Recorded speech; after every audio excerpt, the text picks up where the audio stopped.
दोस्तों, ऊपर वाले ने इंसान बनाया, लेकिन इंसानों ने बहुत कुछ बनाया।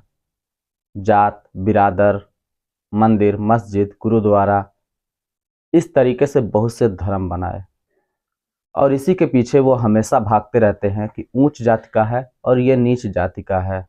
और एक दिन ऐसा आता है कि वो खाली हाथ इस दुनिया से चले जाते हैं, लेकिन जीते जी वो इस बात को कभी भी नहीं स्वीकारते और इसी घमंड में हमेशा रहते हैं। वो न चैन से रहते हैं, न किसी को चैन से रहने देते हैं। दोस्तों, आज की जो सच्ची घटना है वो भी कुछ इसी तरीके की है। एक दलित लड़का जब एक ब्राह्मण के घर पर पहुंचता है और वहां पे पानी मांगता है पीने के लिए, उस घर से एक 18-19 साल की लड़की निकलती है और एक गिलास इसको पानी दे देती है।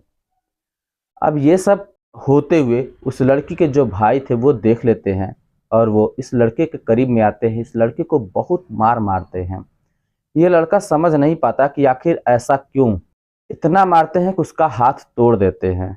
वो किसी तरीके से जान बचा के वहां से भागता है, लेकिन दोस्तों उसके बाद जो होता है कोई कल्पना भी नहीं कर सकता। जी हाँ दोस्तों, जब आप लोग सुनेंगे तो शायद आप लोगों को बहुत हैरानी होगी, इसलिए इस वीडियो को पूरा ज़रूर देखिएगा, क्योंकि वीडियो के अंत में आपको एक बहुत बड़ी सीख मिलने वाली है। तो आइए जानते हैं पूरी घटना इस वीडियो में। लेकिन वीडियो में आगे बढ़ने से पहले बस वही छोटी सी रिक्वेस्ट कि वीडियो को भी लाइक कर दीजिए और चैनल को सब्सक्राइब नहीं किया तो सब्सक्राइब ज़रूर कर दीजिए, जिससे मेरा हौसला बढ़ता रहे। दोस्तों, ये सच्ची घटना है बिहार की। बिहार में एक दलित परिवार होता है, उसका एक लड़का होता है जिसका नाम संतोष होता है। वो ग्रेजुएशन की पढ़ाई कर रहा होता है।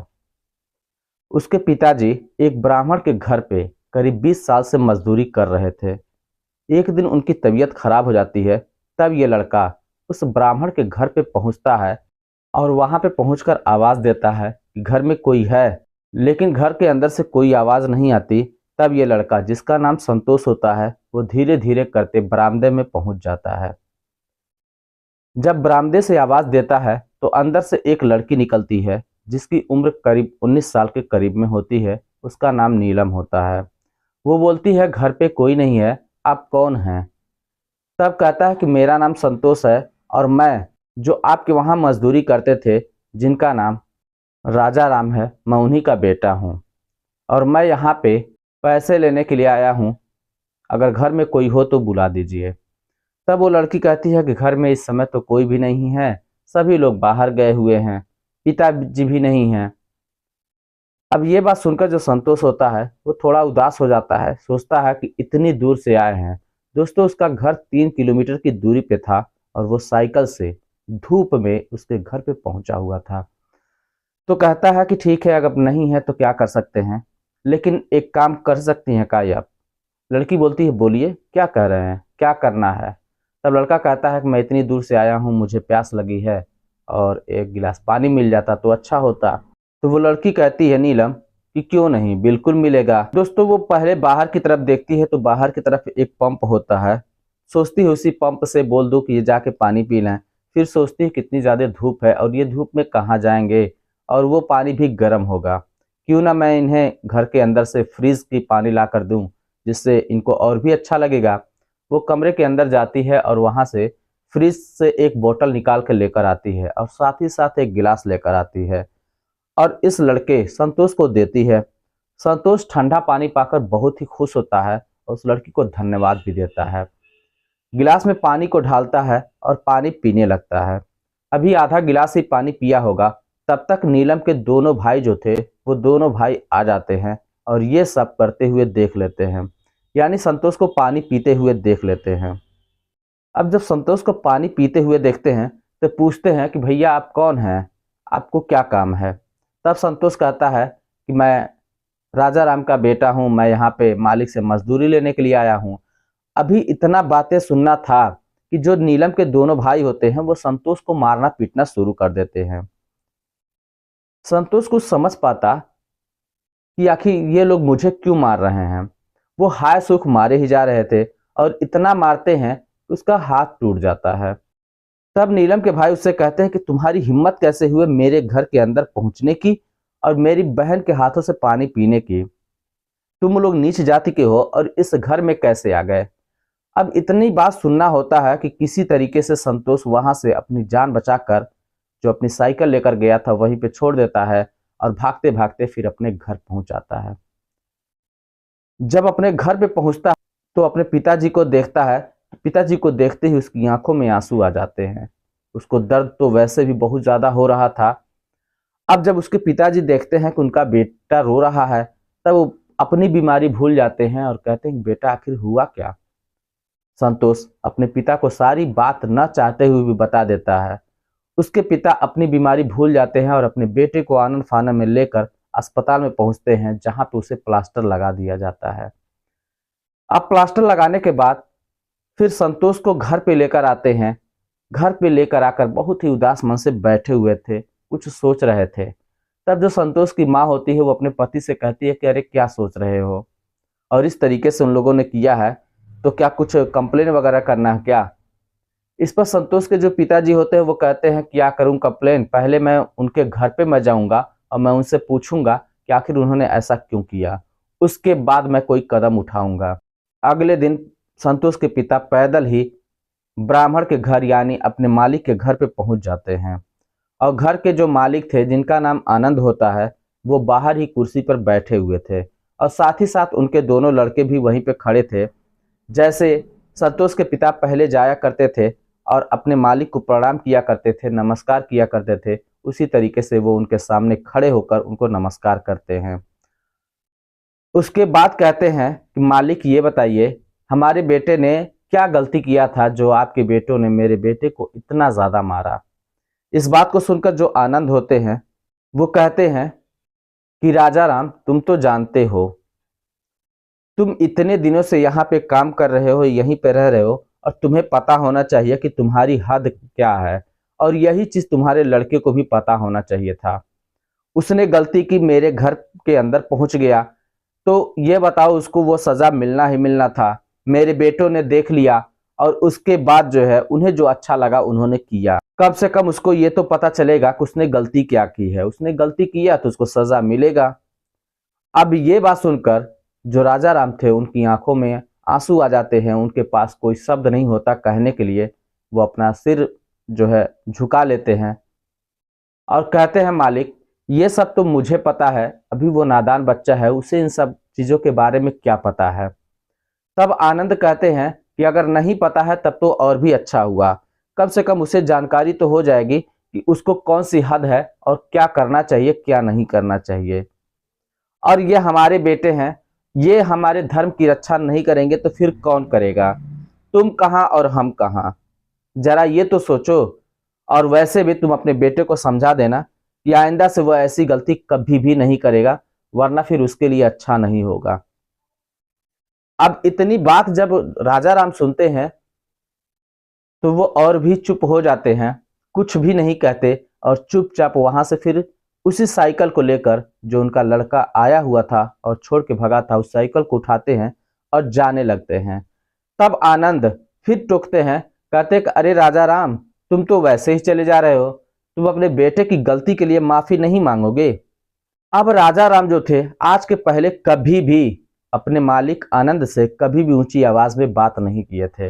हालांकि राजा राम को बहुत बार सताया गया था, लेकिन राजा राम सोचते कि चलो यही मेरी किस्मत है, मैं जो है नीच जाति का हूँ, तो अब ये लोग ब्राह्मण जाति के हैं, उच्च जाति के हैं, तो फिर इसका क्या बुरा मानना, और यहीं से मेरी रोजी रोटी चलती है, ये सोचकर वो कभी भी जवाब नहीं देते थे। लेकिन आज जो है जब अपने बेटे की बात आई तब उन्होंने करारा जवाब दिया और कहा मालिक मैं आपके घर पे पिछले 20 सालों से काम कर रहा हूं। जब आपके पिताजी बीमार थे तो उनके जो 3 बेटे थे किसी ने भी उनके पास, कोई भी उनके पास नहीं गया, उनकी बीबियां जो थी वो भी उनके पास नहीं गई। यही बात सोचकर आपके पिताजी की आंखों में आंसू आ जाया करता था और कहते थे राजा राम अगर तुम नहीं होते तो मेरा क्या होता, मुझे तो मक्खियां लगी रहती लेकिन मेरे बेटे बहू कोई भी देखने नहीं आता, और एक तुम ही हो, तुम मेरे बेटे से बढ़कर हो। उन्होंने ऐसा कहा। अब मुझे आप ये बताइए, क्या आपके पिताजी ब्राह्मण जाति के नहीं थे? तब आपको याद नहीं आया कि मैं कौन सी जाति का हूं और आपके पिताजी कौन से जाति के हैं, और आपके पिताजी कौन से जाति के हैं और आप कौन से जाति के हैं? आपको नहीं पता था? राजा राम कहते हैं, मैं तो चला ही जा रहा हूं, लेकिन इसका हिसाब ऊपर वाला जरूर करेगा। इतना कहते हुए वो अपनी आंखों में आंसू लेकर साइकिल उठाते हैं और फिर अपने घर पर चले आते हैं। घर पे आने के बाद फिर जो संतोष की माँ होती है वो अपने पति से पूछती हैं कि वहां पे गए हुए थे तो क्या हुआ। संतोष के पिता राजा राम कहते हैं कि ना ही जानो तो अच्छा है, क्योंकि तुम उसकी माँ हो, वहां पे जो बातें हुई है वो सुनोगी तो तुम्हारा भी कलेजा फट जाएगा। लेकिन संतोष की माँ कहती है, नहीं, मुझे बताइए आखिर हुआ क्या है। अब संतोष की माँ की जिद करने पर संतोष के पिता जो राजा राम थे वो सारी बात बता देते हैं। अब ये बात सुनकर संतोष की माँ की आंखों में भी आंसू आ जाते हैं और वह कहती हैं कि दुनिया में ऐसे भी लोग हैं जो इंसानियत नहीं केवल धर्म समझते हैं। फिलहाल वो लोग कुछ भी नहीं करते और चुपचाप वो अपने घर पर बैठ जाते हैं। जब 2-3 दिन का समय बीतता है तब नीलम संतोष के घर पर आती है और संतोष की माँ से मिलकर कहती है कि संतोष कहाँ पर है। तो संतोष की माँ कहती है कि बेटी तुम कौन हो? तब संतोष बताती है कि मैं आनंद की बेटी हूँ और मैं यहाँ संतोष से मिलने आई हूँ। संतोष के पिताजी मेरे घर पर गए हुए थे तो मेरी माँ सोई हुई थी, मैं अपनी माँ को जगाई और मैं और माँ बेटी दोनों लोग वहीं दरवाजे पे खड़ी होकर सारी बातें सुन रही थी। मैं संतोष से मिलना चाहती हूँ, संतोष का क्या हाल है। अब ये सब सुनकर संतोष की माँ जो होती है कहती है, क्या देखने आई हो? ये देखने आई हो कि मेरा बेटा जिंदा है या मर गया? क्या देखने आई हो? लेकिन नीलम कहती है, आंटी ऐसी बात मत बोलिए, मैं सिर्फ उससे मिलने आई हूँ, उससे माफी मांगने आई हूँ और मैं जब तक उससे नहीं मिलूंगी तब तक मैं नहीं जाऊंगी। जब संतोष की माँ देखती हैं कि ये लड़की मानने वाली नहीं है तो सोचती है इससे मिला ही देना अच्छा है और मिला के इससे जल्दी से जल्द घर भेज देना है। अगर कहीं ऐसा हो कि मैं इसे ना मिलाऊं और काफी देर तक ये खड़ी रहे और इसके घर वालों को पता चल गया तो फिर बात और भी बढ़ सकती है। संतोष की माँ नीलम को साथ में लेकर जाती हैं और जिस कमरे में संतोष होता है वहां पे कहती हैं कि इस कमरे में संतोष से जाके मिल लो। अब नीलम संतोष के कमरे में पहुंचती है और उसके चारपाई के बगल में ही बैठ जाती है। जो हाथ टूटा हुआ था उस हाथ पर हाथ फेरते हुए कहती है, संतोष क्या हाल है? देखता है संतोष यहाँ पे नीलम आई हुई है, तब पूछता है कि यहाँ पे क्यों आई हो? नीलम कहती है कि मैं तुमसे माफी मांगने के लिए आई हूँ। संतोष कहता है कि तुम क्यों माफी मांग रही हो, तुम्हारी कहाँ गलती थी?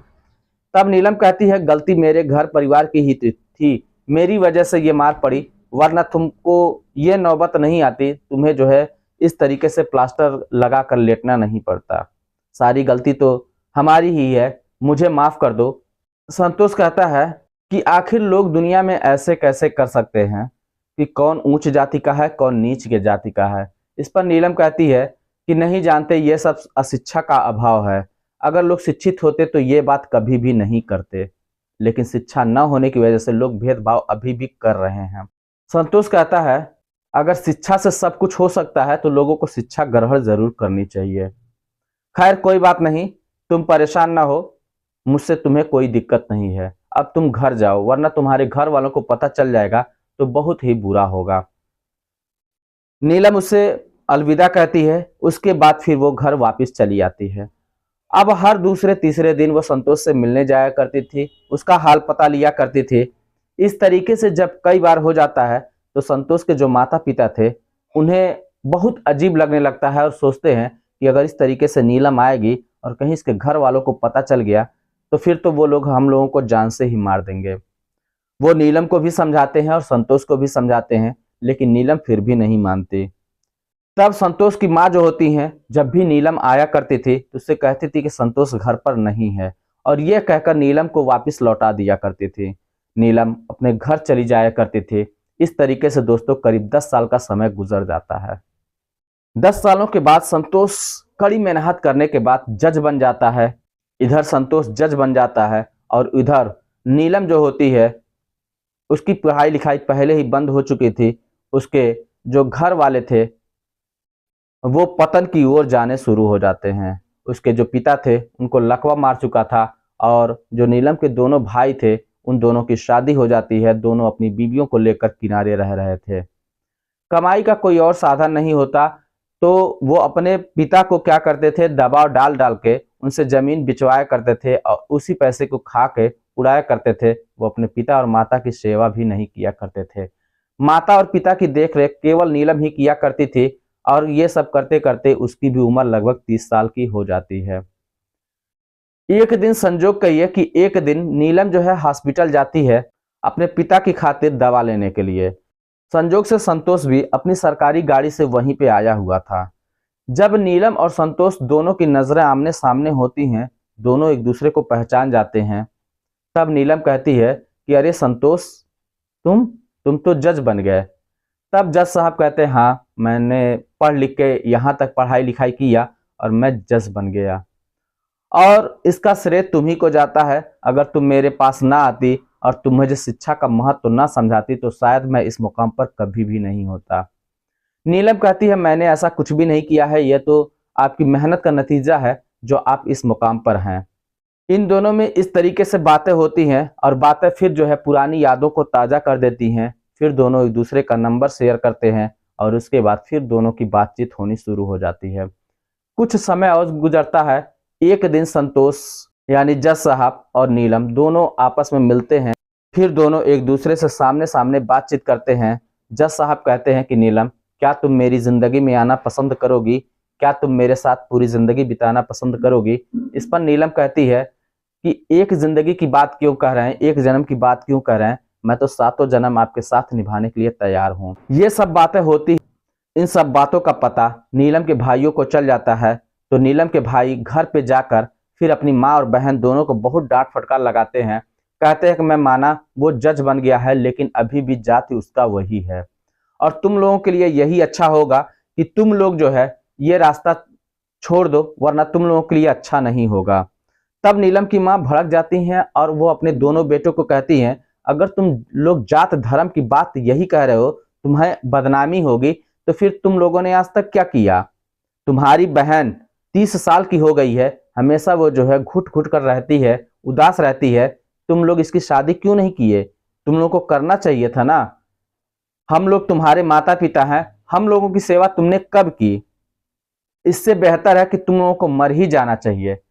तब वो दोनों भाई कहते हैं कि अगर तुम लोगों को यही लगता है यही करना सही है, इससे बढ़िया है तुम ही लोग मर जाओ।